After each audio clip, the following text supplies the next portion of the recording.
Hey, what is going on, guys? This is SMAB Reviews, and today we are going to take a look at the new album from Flaming Lips titled King's Mouth. So let's get to it.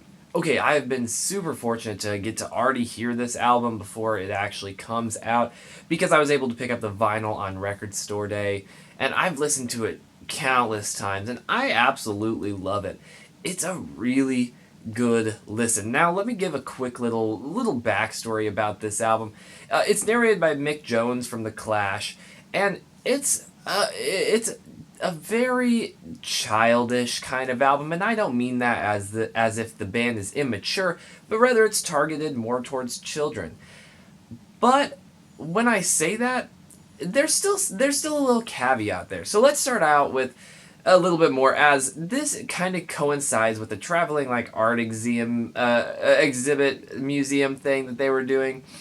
And for King's Mouth, it's a big mouth that you can go in. It's got lights and colors, and I haven't been, but it sounds cool, and I've seen some pictures.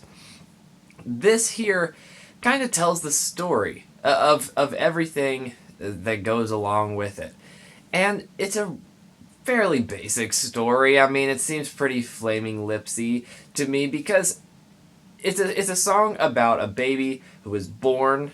Due to his birth, his mother dies. His mother, the queen, dies, so he becomes the king. And he is, for some reason, giant, just an extra detail, and he has like all of space in his head, all of the stars and everything in his head. And he's a good king, and a lot of people like him until he has to save the town from an incoming avalanche. In doing that, he ends up dying, and to preserve this king and his, well, first just the craziness that goes on in his head, and just because he was such a great person, they dip his head in metal, and then they make it a museum that people can go into. It's the most strange concept, but it seems very much like something that the Flaming Lips would do. I mean, just look at Yoshimi Battles the Pink Robots. So it's a very silly album, and like I said, it's kind of targeted towards kids, but it doesn't really feel like a kid's release. Yeah, it's a little silly, but it has one of those qualities that's very much like a Pixar movie, whereas something that it's very easily targeted towards kids, but yet there's so much there, so many different layers in it that it's something that even adults come back to. Pixar is constantly renowned as like one of the best filmmaking companies, especially animation, of all time. And I feel like the Flaming Lips kind of do something like that, where it's something that people will want to revisit over and over and over. I also feel that this album is a lot lighter than the rest of their albums. Yeah, there's some more heartstring pulling moments where we get, like I said, because the king kills his mom through childbirth, and we see like the king dying, but it's a much lighter and fantastical kind of release because there's never that much like sadness. It's kind of has that attitude that everything happens for a reason, because at the end you see they start talking about the head and what the head means to people, and the beauty of it, and it gives people hope. And that's just it just shows that throughout this whole album there's still that underlying sense of hope. Not even that, just sonically it's a very bright and bouncy album with a lot less like arping synths and a lot more of the chippy kind of really upbeat bouncing sort of sounds. I actually really like a lot of the sounds on this album. I feel like a lot of the synthesizer work is really nice, and it creates a really good environment, which is something that I always enjoy about Flaming Lips albums, is even if I'm not totally into the album, there's at least that cohesive environment that they create. And this album absolutely has it, but as I said, it's a lot more welcoming and friendly than stuff like their last couple albums. Now, with all this being said, I also feel like it's not quite as accessible. While I said that sonically it is more accessible, it's also an album that's very much a concept album. One that really the individual songs just don't work too well because there is a lot of spoken word throughout this whole thing. And a lot of just instrumental sections are definitely just out there lyrics, but though that's something that we come to get used to with the Flaming Lips. But it is, while it's sonically more accessible, it doesn't have like singles. There isn't a song that I can point to and say this would be a great single. There may be a couple moments that could be separated, like The Sparrow is a song that could be taken out, and probably not, would probably work as a single, but take their last album, Oxymolody. It had singles, it had songs that really would work as singles. This album just doesn't really have that.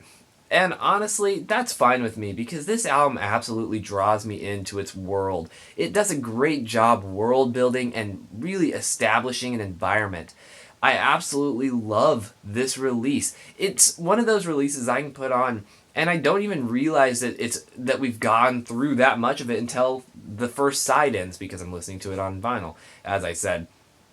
I absolutely enjoy that about this release.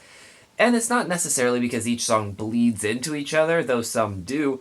It just has a really cohesive sound, environment, and really just, it's super easy to get lost in this thing, especially side 2. Side 2 is great, and I will listen to that side more than side 1 and just play that over and over. It's a really solid release, and there's a lot of awesome music here. I do like a lot of these songs. And while I haven't talked too much about individual songs, because as I said, this is very much a concept album where everything just kind of comes together, and it's not like the spoken word tracks will be some of my favorites, and a lot of them do have some spoken word thrown into them. A lot of these aren't just ones that stand out because I'm not going to probably ever revisit this album unless I'm listening to it all the way through. But I will say that All for the Life of the City is a great song, totally stands out. It's got really nice stuttering vocals, bouncing synth lines, and I really like the guitar work. Though simple, it really is effective and very catchy. This is just a really, really fun album, despite it being kind of dark and having some sad undertones. Ultimately, it works excellently, and I do enjoy this release. If anything, I do wish that there maybe had been a little more substance here because this does kind of it feels like filler at times. And not because it's a bad release, but because, well, the concept's a little half-baked and a little out there, which I know, like I said, was kind of coinciding with their traveling art exhibit thing. But still, it feels kind of like a half-baked concept, and not that this isn't something that I come to expect, because that's kind of their style. They kind of have this light concept, and they just build on it. But yeah, with this album, they really doubled down on the concept. Almost everything here is about the concept and this story that they're trying to tell, though the story's kind of out there and doesn't do too much, kind of doesn't really make too much sense. I feel like that's probably the biggest detriment to this album, but ultimately I do actually truly enjoy this album a lot. One of my favorite Flaming Lips albums, and I'm saying that as a pretty big Flaming Lips fan. I've followed a lot of their music. They have a lot of albums that I haven't checked out just because it's a big discography. But I have listened to definitely some of their most popular and a lot of their most recent as I was just trying to do some research for this album. An advantage I had because I've had this album for months, like 3 months. So it's been nice because I got to sit on it, listen to it, revisit it, and really give a review that I hope you guys enjoy and is well in depth. And hey, it's about to come out because hopefully I'll get this out before it actually comes out. If not, well, I failed, and the whole purpose of me buying this beforehand was totally defeated. But rating-wise, I kind of jump back and forth on this rating. But I really do enjoy it. I feel like it's a solid release, one of their best in a long time.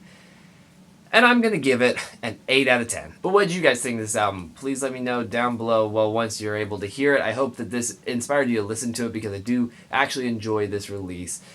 Thank you guys, though. It really does mean a lot to me, and I will see you guys later.